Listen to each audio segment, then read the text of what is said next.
If you want to see how I make this homemade zinger sandwich, stick around. I'll give you details on how you can make your own at home. What's up, my beautiful people? Welcome back to my channel. It's your girl, Inspiring Charm, providing you one inspiration at a time. If you're new to my channel, welcome. Please remember to subscribe, turn on the notification bell so you will be notified whenever I post a new video. For those of you who are coming back, thank you very much for your support. I do appreciate it. Hey guys, so what I'm doing here, I'm going to be making my homemade zinger sandwich. So right now I'm just cutting out the bone of the thighs. I washed these ahead of time. I had them soaking in some vinegar water. So now I'm just going to cut out the debone it. So I'll do that for all three. So I'm using the thigh because it's going to allow it for the meat to be more juicy and not dried. So I'm going to debone all three. Get a sharp knife and you debone that. I'm not using the right knife, but those of you who are chef, you know the right knife to use.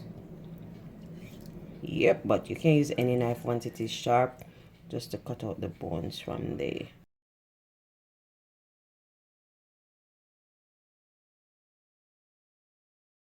Leave some of the excess fat on the meat itself. Do not remove that part because you want the meat to remain juicy and nice. All right, so that's my second bone out.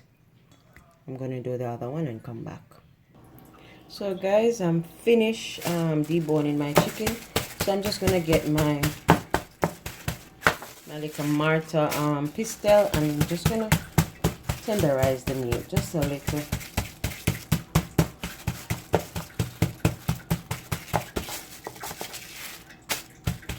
Take your time. You do not want to tear the meat apart. So this is how it looks, guys, and then I'm going to tenderize it just to spread out that meat a little bit.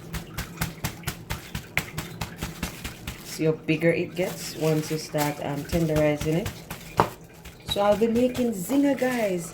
Let me know if you have ever tried this recipe at home or this method at home, or let me know what you have done so far to your meat.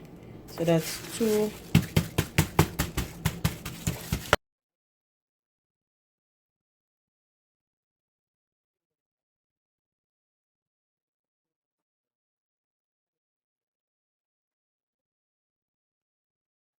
So guys, in a container I will be adding half cup of buttermilk mixture.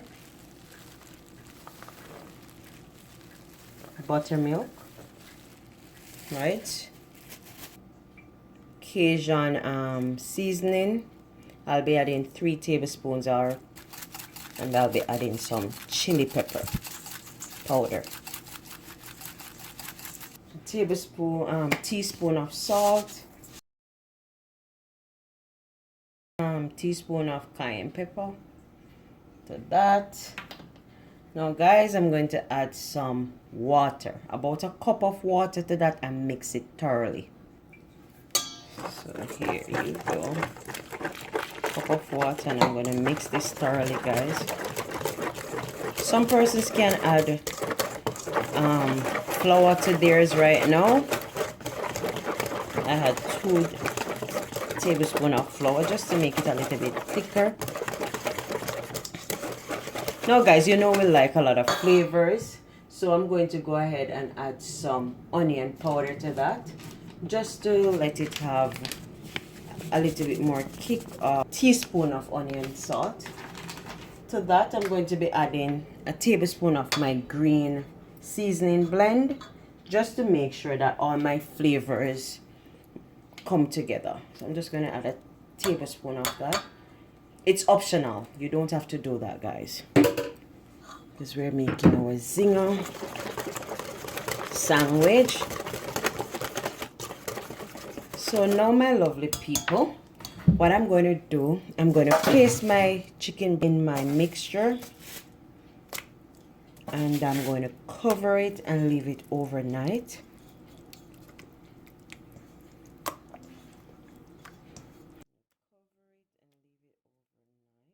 You can do fish the same way too. Leave this overnight, guys. Cover it with a cling wrap, leave it overnight, and when I'm ready to make my sandwiches, I'm gonna come back and show you.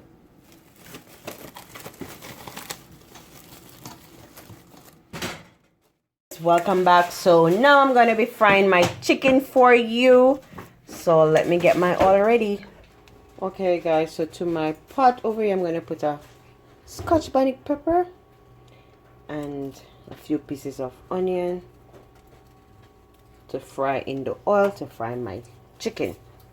So guys, for the coating for my my chicken, I have a cup of flour there.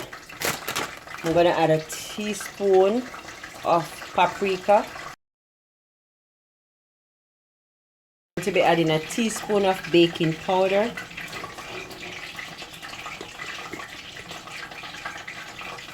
Gonna mix that together.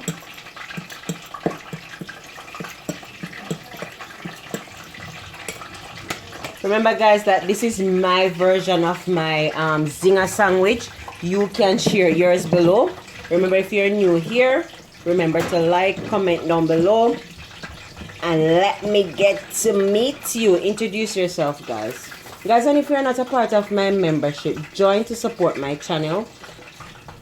Your support is highly welcome and appreciated. So now guys, I'm going to take my chicken from the marinade and I'm going to press in the flour into this.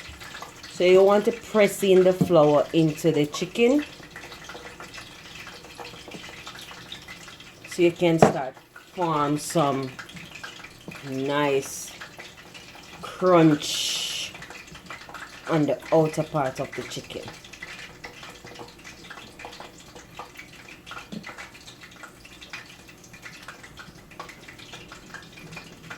See those flakes forming, guys? Yes, that's what you want to do with the chicken.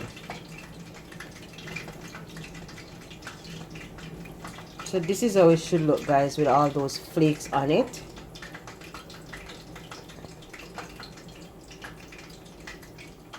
You just want to shake the excess flour off, guys, by cradling your chicken, and you should see the flakes start forming. Now guys, I'm going to put this in my frying pan. I am going to add my first piece of chicken to my frying pan. Then I'm going to go ahead and coat the others. I'm going to show you also how we can use water on the next piece to get the same or similar effect. Alright guys, now on to the second piece. So my chicken is in my batter. Now I'm going to press my chicken in. This helps it again to form the flakes that you want. You press that flour in. You cradle the chicken just to get rid of the excess flour. Now I'm going to put it in the water. So I'm using a strainer for this, and I immerse it in the water. Remove it, add it back to your flour, and repeat the process.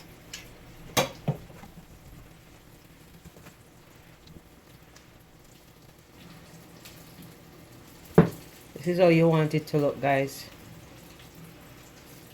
All the excess flour. So now I'm going to add this to my pot. So I'm going to turn my first piece, and I'm going to add my second one to that.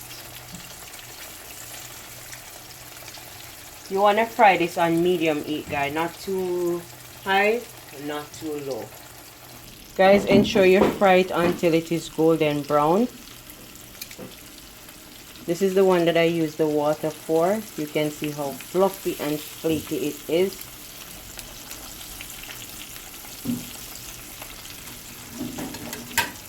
And this is the one that I did not use any water for. It is finished. So guys, my chicken is ready. Now I'm going to make these into sandwiches for my children. See, look at all that flake, so soft and juicy. Yes, guys, and that's why you use a chicken thigh, so that moisture remains. Remember to like, share, leave a comment down below, and if you have not yet subscribed, what are you waiting for? It's free. Come on board, man.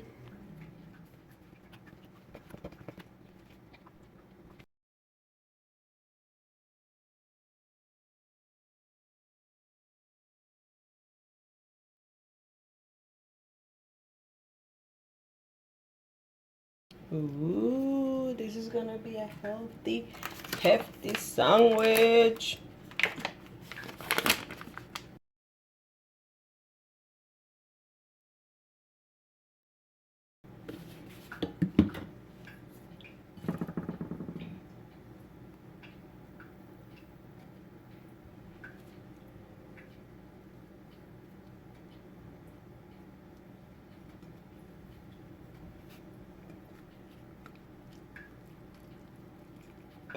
Look at that sandwich, guys.